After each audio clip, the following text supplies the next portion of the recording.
prof et pédago, on en apprend tous les jours. Salut à toi, collègue curieux ou curieuse, et bienvenue dans cette nouvelle saison de Prof et Pédago, la série qui te propose de penser ton métier sans te prendre les pieds dans le tapis de la salle des profs. Cette saison, on va parler de la relation pédagogique. Pas de la version instagrammable avec des citations inspirantes sur des fonds de coucher de soleil, non, la vraie. Celle qui s'invite à 8h du matin, un lundi pluvieux, quand Kevin a oublié ses affaires, que Jade pleure parce qu'elle s'est disputée avec sa meilleure amie, et que toi, tu dois faire court, tout en gardant ton calme, ton sourire et ton autorité. Et vous allez bien? Comme un lundi. Elle est pas mal celle-là. J'aime bien. Alors pour ce premier épisode, j'aimerais poser les bases. La relation pédagogique, ce n'est pas être sympa. Et j'aimerais t'en convaincre sans te faire la leçon, parce que si tu es là, c'est que tu sais déjà que la relation, ce n'est pas un bonus, c'est le cœur du métier. Souvent, on commence en disant que la relation est essentielle, comme un mantra, une évidence. Mais qu'est-ce qu'on met dedans? Est-ce que ça veut dire être aimable? Être disponible? Être cool? Est-ce que ça veut dire tout accepter au nom de l'écoute? Ou au contraire, poser un cadre ferme au nom de l'exigence? Et surtout, est-ce que cette relation, on peut l'apprendre, la construire, la cultiver? Je te propose qu'on en parle sérieusement, mais avec le sourire. Alors être sympa, ça veut dire quoi? Je crois qu'on confond souvent relation pédagogique avec relation affective. Et cette confusion peut faire beaucoup de dégâts. Quand un enseignant débutant me dit « moi je veux que mes élèves m'aiment », je lui réponds souvent « ce serait sympa mais ce n'est pas le sujet. On ne devient pas enseignant pour se faire aimer. On devient enseignant pour faire apprendre. » Et la relation pédagogique est au service de cette mission. Alors oui, on va parler d'émotion. Oui, on va parler d'écoute, de posture, de présence. Mais tout ça, c'est structuré, c'est professionnel. Et ce n'est pas surtout être gentil pour que ça se passe bien. Parce que la relation, ce n'est pas un concours de popularité, c'est une intention éducative. Et le caca des pigeons, c'est caca. Faut pas manger. Tu connais peut-être le triangle pédagogique de Jean Houssaye. Il montre qu'un enseignant est toujours pris dans une triple relation. Une relation à l'élève, une relation au savoir et une relation à l'acte d'enseigner lui-même.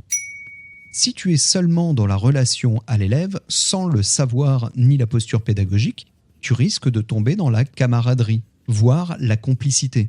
À l'inverse, si tu es uniquement tourné vers le savoir, sans lien humain, tu risques de devenir un conférencier qui parle à des murs. La relation pédagogique, c'est l'espace où ces trois pôles dialoguent. Et ce n'est pas juste un ressenti de terrain, c'est la recherche qu'il dit. John Hattie, un chercheur néo-zélandais un peu fou mais très rigoureux, a analysé des centaines d'études sur ce qui aide vraiment les élèves à réussir. Il a tout passé à la moulinette des statistiques pour mesurer l'impact de chaque facteur. Et il a attribué à chacun un score qu'on appelle un effet d'indice. Alors attention, ça s'appelle le D de Cohen. Mais pas besoin d'avoir fait maths sup pour comprendre. Plus le chiffre est élevé, plus ça marche. Un score autour de 0,4, c'est déjà pas mal. Mais là, tiens-toi bien, la qualité de la relation enseignant-élève atteint 0,72. Oui, 0,72. Autant dire un niveau stratosphérique dans le monde de l'éducation. Ne l'oublie pas, un grand pouvoir implique de grandes responsabilités. C'est plus que le niveau socio-économique des familles, plus que la taille de la classe, plus que la tablette dernier cri. Bref, c'est un levier énorme. Et pourtant, on continue parfois à traiter cette relation comme un bonus, un truc qu'on a ou pas, une affaire de personnalité. Alors qu'en réalité, c'est un outil professionnel puissant et qui se travaille.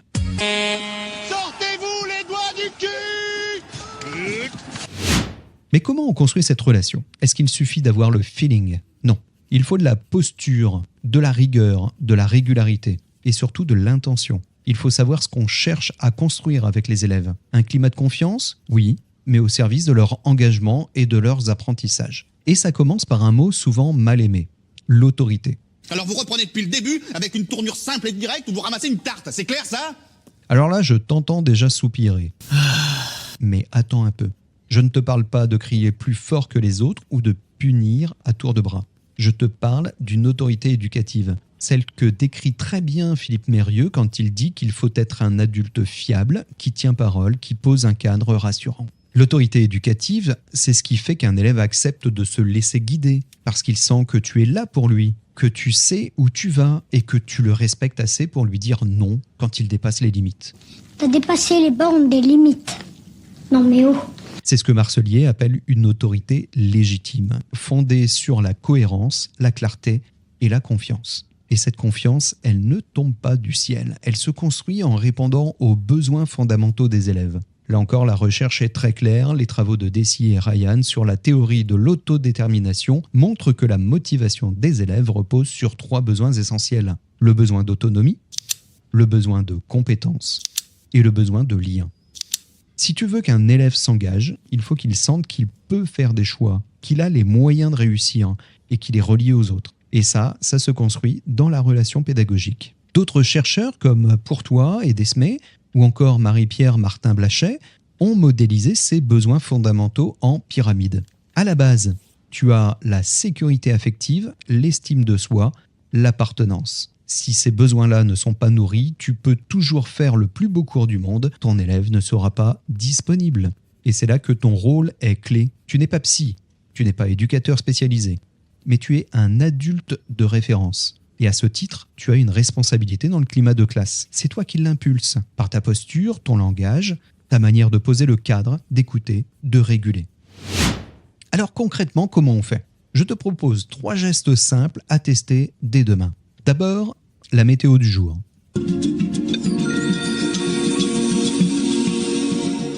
Tu prends 2 minutes en début de cours pour demander à tes élèves comment ils se sentent, en utilisant un code couleur ou une échelle d'humeur. Tu n'es pas là pour résoudre leurs problèmes, mais pour repérer ceux qui ne vont pas bien et leur montrer qu'ils comptent. Ensuite, tu poses 3 règles de vie de classe, claires, simples et partagées avec les élèves. Par exemple, respect, engagement, bienveillance. Et tu les fais vivre au quotidien. Enfin, tu prends un temps en début d'année pour interroger tes élèves sur leurs talents et leurs défis. Tu leur demandes « Qu'est-ce qui est facile pour toi ? Qu'est-ce que tu trouves dur ?»